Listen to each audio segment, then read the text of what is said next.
me, Lord, to the waiting world. I have my faults, I have my cares, but if you're calling, Lord, here I am, send me.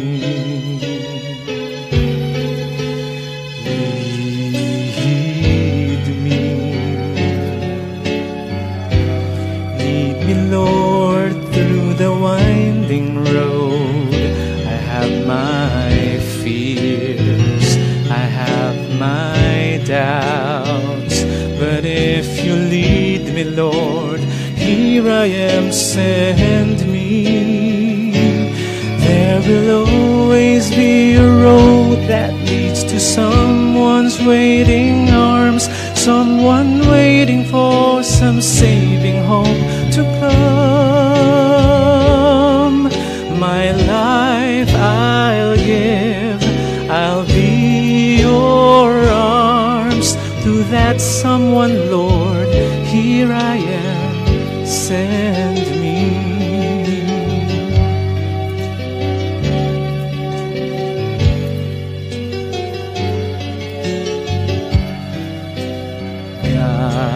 Guide me, guide me, Lord, through uncertainties. You know my needs, you know my pains. I know you'll guide me, Lord, so here I am, send me.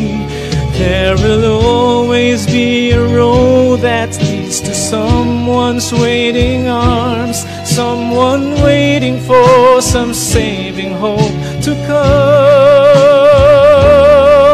My life I'll give, I'll be your arms. To that someone, Lord, here I am, send me.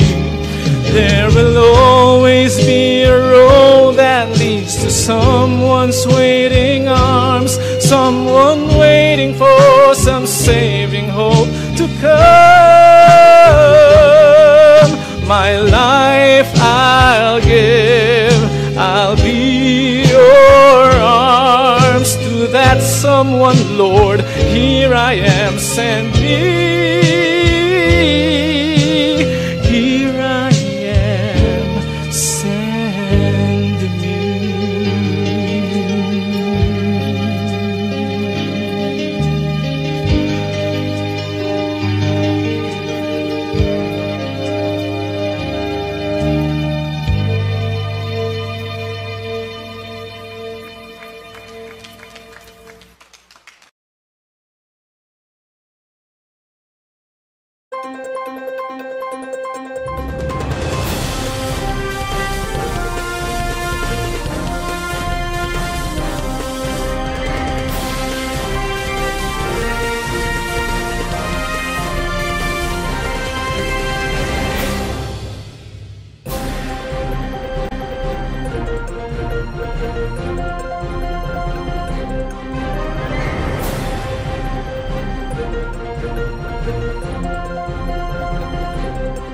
Yan. Nasaan nga ba ang kaharian ng Diyos? Ha? Kayo ba masasagot nyo ang tanong na ito? Nasaan ang kaharian ng Diyos? Yan. So that is a big question nowadays. Ano ho? Nasaan nga ba ang kaharian ng Diyos? Paano ang pagkakaplano ng dakilang arkitekto ng universo? The kingdom is a big thing, no? It's a big theme for Jesus. In the ESV translation, kingdom is mentioned 126 times in the Gospels. But then kingdom is mentioned only 34 times in the rest of the New Testament. Ang pangunahing kahulugan ng salitang kaharian sa Biblia ay ang paghahari ng Diyos. Rulership of God or reign of God. Hindi kaharian, no? O kaya na may mga tao, ibig sabihin hindi physical, ano? Na lugar. Ha? Ang kaharian ay lumilikha ng isang kaharian. Ang kaharian ay lumilikha ng tao. Ngunit ang kaharian ng Diyos ay hindi magkasing kahulugan sa kanyang kaharian o sa kanyang mga tao. Ang kaharian ng Diyos ay kakaiba po ito. Hindi pa ito nakikita ng mga tao noong unang panahon. Kaya noong unang panahon, kinatatakutan na ito. Kaya si Jesus ay nagdusa at gustong ibagsak ng mga nagaharing uri noong unang panahon. Di ba? At tinatanong siya kung siya yung hari. Ibig sabihin nun, siya ba yung nagahari sa kaharian ng Diyos? Ano? So that's a big question. Ang kaharian ni Jesus, hindi po sa sanlibutan ito.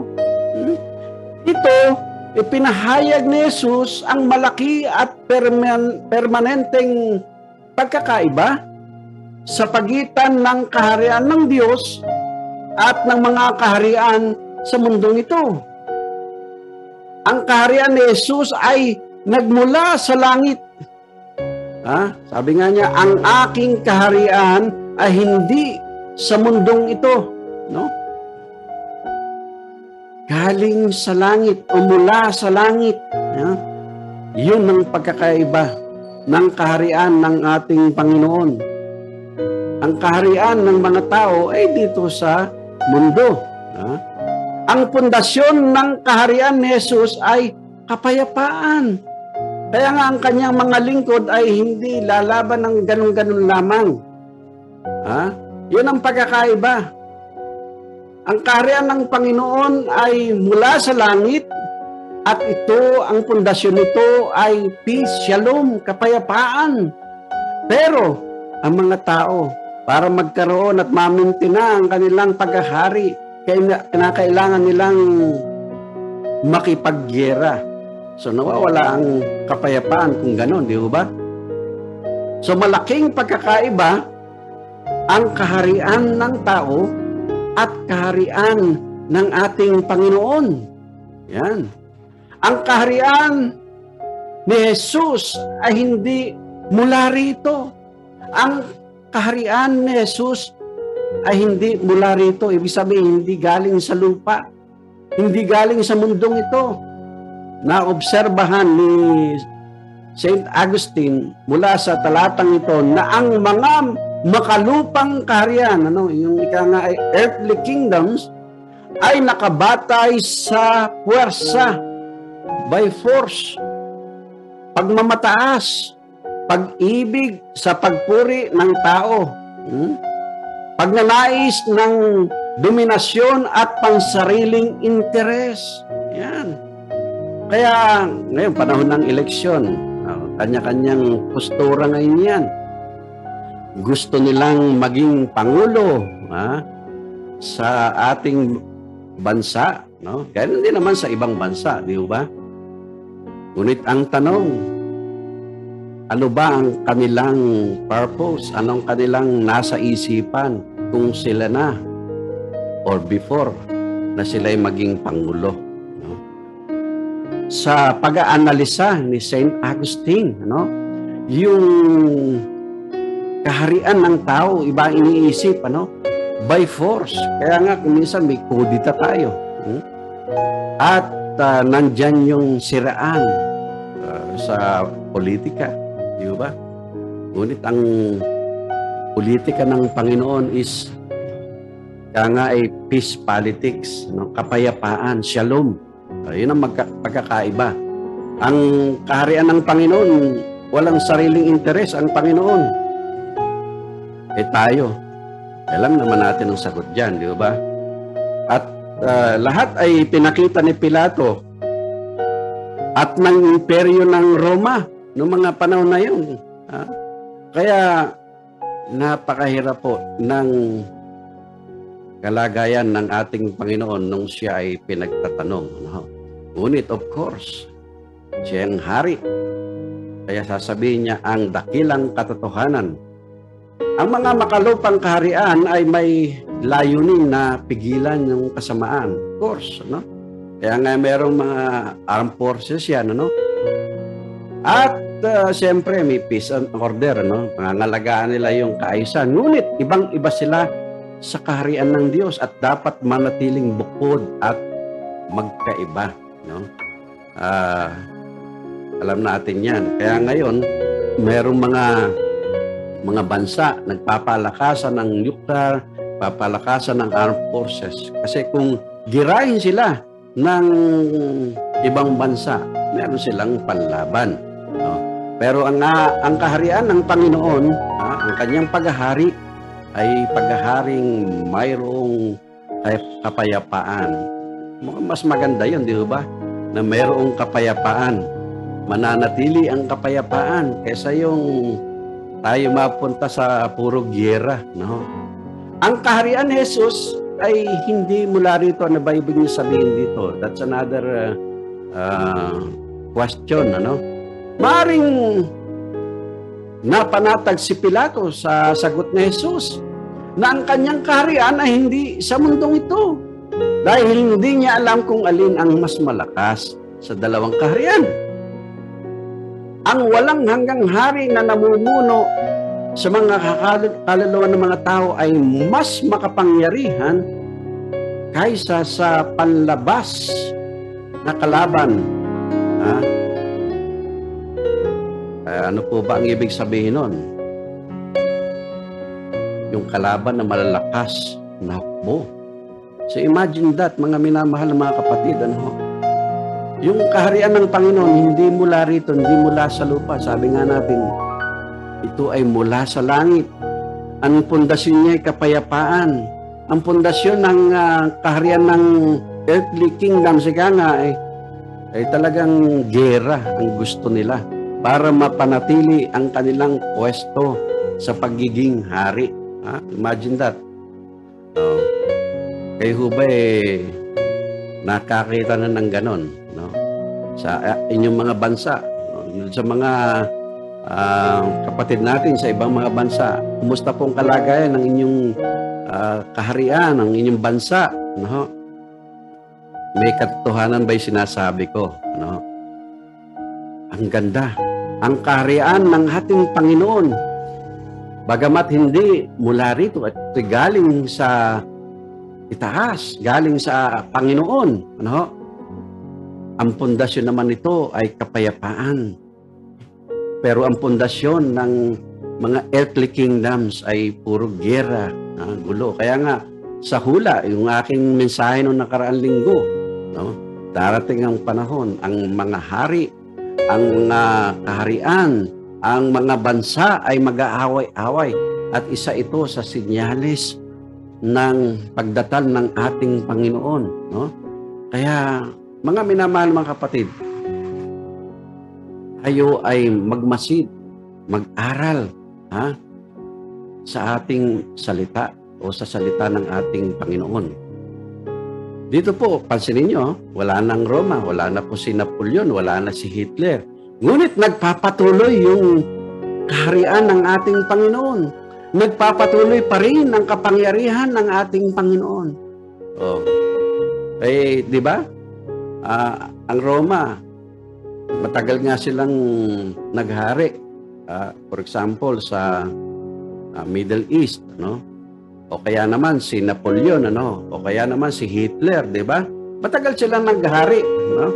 Pero may katapusan yung kanilang paghahari.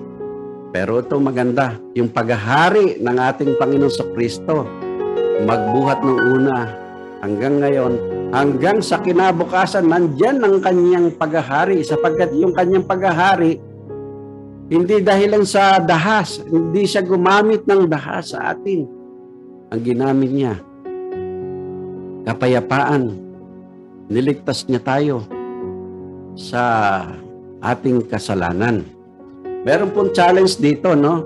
Doon sa Mark chapter 1 verses 14 to 15, babasahin ko po sa wikang English. Now, after John was put in prison, Jesus came to Galilee, preaching the gospel of the kingdom of God and saying, the time is fulfilled. And the kingdom of God is at hand. Repent and believe in the gospel. So, tayo po, pagka tayo humahayo at nangangaral ng salita ng Panginoon, ano bang ebanghelyo ang sinasabi natin sa mga tao? Ito, malinaw na malinaw sinasabi ng gospel. Ano? Malinaw na sinabi ng ating Panginoon. Preach the gospel of the kingdom of God. That's the gospel that we are going to share, proclaim to all the people. At kapag ka tinanggap nila ito, merong resulta sa kanilang buhay, sila ay magkakaroon ng pagbabago sapagkat ang hinihiling ng Panginoon ay repent, magsisi sa ating mga kasalanan. Kung tayo ay nagsisisi sa ating mga kasalanan, iiwanan natin ito at magbabago tayo ng ating pamumuhay. Yun ang tunay na pagsisisi, hindi yung umiiyak ka lang. No? Ang tunay na pagsisisi, yung pong metanoia na gusto ng Panginoon, ay nagbabago, mayroong transformasyon ng kanyang buhay at direksyon sa buhay na ito. At doon lamang mapatunayan na siya pinaghaharian ng ating Panginoon. Siya ay kaanib na ngayon sa kingdom of God sapagkat pinaghaharian siya ng ating Panginoon. So believe in the gospel. Believe in the gospel. Maniwala tayo sa ebanghelyo ng kaharian ng Diyos at ipahayag natin to sa iba. Mga kapatid, kung kayo po ay pinaghaharian ng ating Panginoon ngayon, let us share this good news na tayo pinaghaharian ng Panginoon at nawa sila din pagharian ng Panginoon. Eh, ang mahirap, baka iba naghahari sa atin. Baka yung kalaban ng Panginoon ang naghahari sa atin. Eh, wag naman sana. Wag naman sana. Ano po ang sabi sa Matthew 24:14? And this gospel of the kingdom will be preached in all the world as a witness to all the nations. And then, the end will come. So dito po, sa Ebanghelyo ni Matthew, binabanggit din kung anong klaseng gospel ang dadalhin natin sa mga tao. This is the gospel of the kingdom of God. And we should preach this to all the people, to all the world. Yan. And then the end will come. Yan po ang isa sa sign. Nung ako po ay nag-seminar sa Singapore, sa Hagay Institute ng araw, isa pong lecturer namin ay may pinakitang senaryo, historical po ito. Yung pong mga gadget, unang panahon, especially, ako, inabutan ko po ito, radyo, di ba? Masayang-masaya tayo pagka meron na tayong radyo maliit, transistor radio. Lalagyan ng baterya yun. Yan. At makikinig tayo ng balita, musika. Kahit nasaan, yung mga tao, nalalaman tuloy natin kung nasaan sila, kung ano nangyayari sa ibang bansa, sa ibang lugar. Yan. Because of that transistor radio. Dumating ang panahon, television. Television. Black and white. Naalala ko pa noon pagka na kami nanonood ng basketball, kakaunti lang po kasi may TV nung araw, Sa kapitbahay namin, makikipanood kami. Doon sa labas kami, sumisilip kaming ganyan. Kayo ba'y naranasan yung ganon? Mag-comment naman kayo sa ibaba ng video ito kung paras tayo ng karanasan. Nakasilip kami sa bintana ng kapitbahay at nanonood kami ng basketball. Kahit na black and white yan, masayang-masaya kami. At talaga naghihiyawan kami. Sapagkat may kanya-kanya kaming paborito. Dumating ang panahon, hindi lamang television na black and white, naging colored na. Pinalitan na ngayon itong mga black and white na ito. Nagkaroon ng may kulay. Ay, mas masarap manood. Kasi may kulay na, di ba? Parang totoo yung mga tao. Yan. At pag nanood ka ng basketball, ay mas masaya kasi may kulay, di ba? At dumating ang panahon, dumating ang internet, di ba? 1990s yan eh. Dumating ang computer. Oh. Nagagamit na natin ngayon ang computer. Oh. Mayroon pang ibang mga darating, hindi natin alam kasi darating pa nga lang eh, no? Ang tanong ng aming lecturer, tingnan nyo itong mga gadget na ito lumalabas sa kanya-kanyang panahon. Ano ang dahilan kaya nito? Alam po ninyo, mahigit 100 yata kami noon eh. Hindi namin masagot. No? Anong dahilan? Pero napakaganda ng sagot ng lecture, sabi niya, itong mga gadget na ito ay ibinigay sa atin ng ating Panginoon upang mapabilis ang pamamahayag ng ebanghelyo ng kaharian ng Panginoon. Kaya tingnan po ninyo, akala nyo ba itong internet, itong mga gadgets natin ngayon, laptop, iPad, PC, ay para sa sarili lamang natin? Hindi po. Ito ay binigay sa atin ng Panginoon sa panahon na ito upang lalong mapabilis ang pamamahayag ng salita ng ating Panginoon. Pinag-iisipan ko rin kung minsan bakit tayo nagkaroon ng pandemic? Bagamat ayaw natin yan, nagkakasakit tayo, namamatay tayo. No? On the other hand, dahilan sa pandemic na ito, nasa kwarto tayo, nasa mga tahanan tayo. In other words, hindi tayo lumalabas. Ang means of communication natin, internet, mass media, social media. Mas nagiging malapit tayo ngayon sa ibang mga tao, kahit nasa ibang bansa sila, because of the social media, because of internet. At mas marami ngayon ang nakakausap. So, wala kang magagawa Yung kapitbahay mo, hindi mo makakausap. Pero yung nasa ibang bansa, pwede mong kausapin through social media. Bakit kaya? No? May palagay ako na ginagamit din ng Panginoon itong pandemic na ito upang mas marami ang makakilala sa ating Panginoon. And this is the means to proclaim the gospel of the kingdom of God. Bagamat hindi ako naniniwala ang pandemic na ito ay galing sa Panginoon, ay galing sa kanyang kalaban, for sure. Pero, ginagamit ito ng ating Panginoon upang sa ganon, mas marami ang makakilala sa salita ng Panginoon, mas marami ang pagharian ng ating Panginoon sapagkat mahal tayo ng ating Panginoon. Sabi po sa Luke 4:43, but he said to them, I must preach the kingdom of God to other cities also, because of this purpose I have been sent. So imagine that, yun ang vision, yun ang purpose ng ating Panginoon. To preach the kingdom of God. Preach the gospel of the kingdom of God. Minamahal na kapatid, ano ba ang layunin ng iyong pananampalataya? Ang layunin ng Panginoon ng kanyang pagdatal, preaching the gospel of the kingdom of God.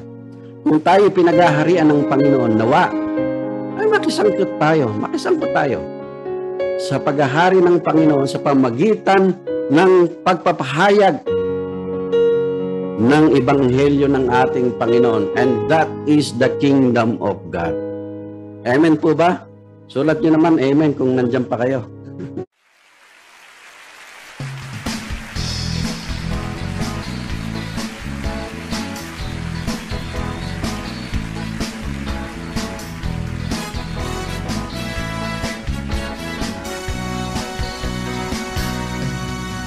Sinasabi ng salita ng Diyos Sisikliglig at umaapaw ang siya ninyong maranasan pag nagbigay, pag nagbigay. Magbigay na may kagalakan, magbigay nang mula sa puso, magbigay na may pagmamahal. Kung ano ang iyong tinanim, siyang aanihin. Magbigay na may kagalakan.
Magandang gabi po sa inyong lahat. Salamat po sa inyong pakikinig sa gabing ito. At syempre pa ating babatiin ang mga bumabati sa atin sa gabing ito. Purihin ng Panginoon na kasama pa rin natin si Bishop Joey Lapitan. Kumusta na po ang Cavite? Si kapatid na Beth Palacio. Ayan, kamusta po kayo dyan? Sa Magsaysay Sur. Gayun din si kapatid na Ruth Lagyo. Salamat po sa inyong pagbati. Ayan, marami tayong mga suki. Andito si kapatid na Marilo Domingo. Bumabati rin sa atin. Salamat po sa inyong pagsama sa amin sa pag-aaral at pananambahan. Ayan. At syempre, si Bishop Joey, may mga komento, marami ito. Sabi niya, tunay na ang pundasyon ng kaharian ay kapayapaan. Ang kaharian ng Panginoong Hesus ay walang pansariling interes at mayroong kapayapaan. Purihin ng Panginoon. Sabi pa niya, go ye to all the world and preach the gospel of peace. Ayan. Yes, karanasan na nakikipanood sa ibang bahay na may TV at mabayad na 5. Buti kayo may bayad na 5, no? Umapasok ba kayo sa bahay? Kami, andun lang kami sa labas Alright. Sabi niya, salamat sa pagkilos ng Diyos at dahil sa social media, nakapakinig ako sa inyo ngayon ng mensahe ng Diyos na kahit malayo ako sa inyo, Sir, sabi niya, purihin ng Panginoon. Makisangkot tayo ng pagpapahayag ng mensahe ng Diyos. Yun ang kanyang wika. And sabi niya, God bless your ministry. Yan. Pinanay ko lang yung kanyang mga komentaryo at magaganda po yun. Ano po? Of course, may bisita tayo from England. Ayan, si Reverend Leonardo Alvaro. Salamat po. Si kapatid na Benita Mauyaw. Salamat po sa inyong pagsama sa gabing ito. Ayan. So, wala na yata Yung mga nag-likes po, nag-heart, di po namin makikita rito sa sistema. Mamaya ko na makikita yon. Pag di kayo nag-post ng comment sa ibaba ng video sa social media. Anyway, dito po sa aking another monitor, tingnan natin kung sino mga nandito na hindi nagparamdam pero nakita ng ating sistema. Si kapatid na Julieta Senya Fuentes. Ayan. Si who else?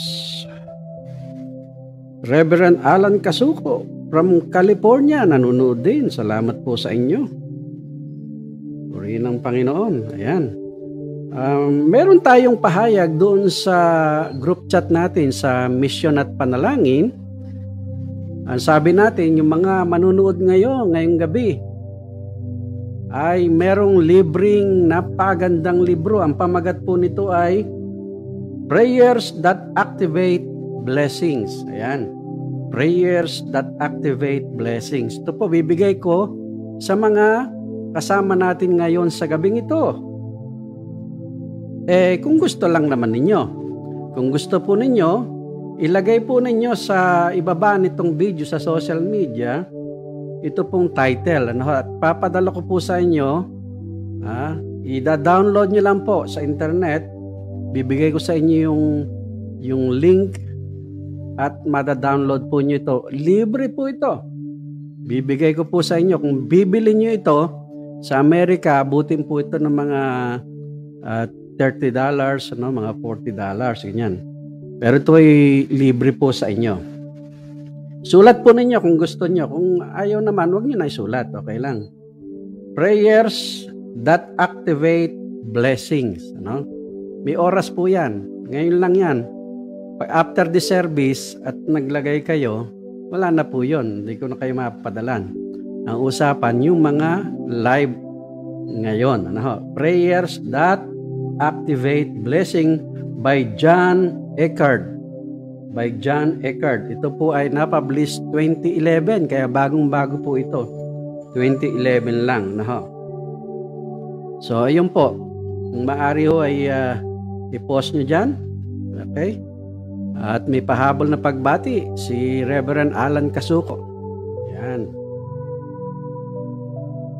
Salamat po sa inyong pagbisita sa ating pong misyon at panalangin. At sa pagkakataon pong ito, ay tayo po ay mananalangin. Upang sa ganon ay magsama-sama tayo sa paglapit sa ating Panginoon. Alam po ninyo, pagka tayo lumalapit sa Panginoon na mayroong kapakbabaan, alam naman natin yon na tayo po ay pinakikinggan ng ating Panginoon. At syempre pa, pagka marami tayong ganito, ay talagang pakikinggan tayo ng ating Panginoon. So, samahan niyo po ako ngayon sa pananalangin. Nakita po natin yung mga slides. Yung po mga yon ay pagpipray po natin at kung meron pa tayong mga pahabol na prayers ay gagawin natin. Yan. Sige, tayo po yung manalangin. Aming Ama't aming Panginoon, sa pagkakataong ito, kami po'y lumalapit sa iyo sa diwa ng kapayapaan at pagmamahal. Bagamat kami po ay hindi karapat-dapat sa iyong panan, kami lumalapit sa iyo, O Diyos, tumihingi ng kapatawaran at humihiling kami na nawa ay akayin mo po kami sa kabanalan. At gayon din, O Diyos, ay itinataas namin sa iyo ang bawat isang nagpapasalamat sa gabing ito. Lord God, kami nga po'y nagpapasalamat sapagkat sa nagdaang linggo, ikaw nagpala sa amin, ikaw nag-ingat sa amin, at ikaw, O Diyos, ang nagbigay sa amin ng mga blessings. Nawa, O Diyos, ay patuloy ka sa aming buhay, patuloy ka na magpala. At sa pagkakataong ito, O Diyos, aming tinataas sa iyo ang mga kapatid namin na nagdaraos ng kanilang kaarawan sa linggong ito. Nawa, Panginoon, ay pagkaloob mo po sa kanila ang kanilang mga pangarap sa buhay. At huwag mo po silang kakalimutan sa panahon ng mga hamon sa buhay. Gayun din yung mga nagdaraos ng anibersaryo ng kanilang kasal, o kaya naman anibersaryo ng kanilang simbahan o organisasyon. Hinihiling po namin, O Diyos, na ang iyong banal na Espiritu ang siyang magbibigay sa kanila ng inspirasyon. Gayun din, O Diyos, aming tinataas sa iyo ang mga kapatid namin na nakakaranas ngayon ng problema, pagkakasakit, mga hamon sa buhay, kawalan. Dalangin po namin, O Diyos, na ikaw ang magpala sa kanila, ikaw ang magpagaling sa kanila at iingatan mo sila sa lahat ng pagkakataon. Aming nilalapit sa iyo, O Diyos, ang mga kaibigan namin, mga kapatid namin nasa hospital ngayon, nasa mga tahanan, at ikaw, O Diyos, ang magpagaling sa bawat isa sa kanila. Gayun din, O Diyos, aming tinataas sa iyo ang bawat pamilya ng aming mga kapatid sa social media ngayon na nakatunghay, kasama naming nananalangin.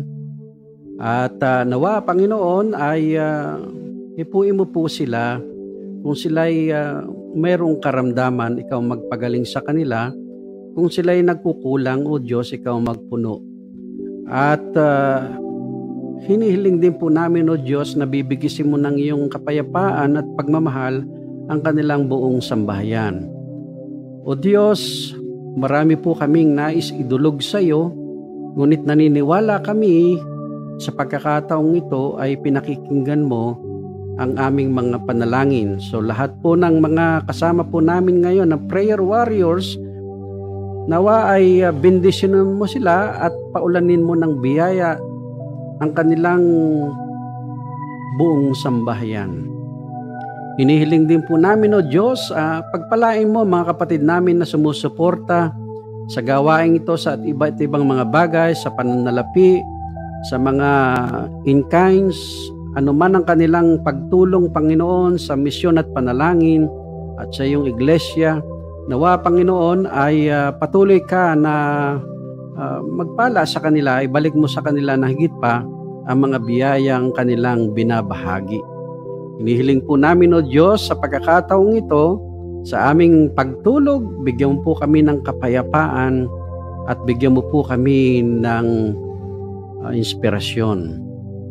Kami po ay magpapatuloy sa gabing ito at nawa, O Diyos, ang aming napagbulayan ay may bahagi namin sa iba sapagkat sa mga ganun lamang kami makakatulong sa iyong paghahari.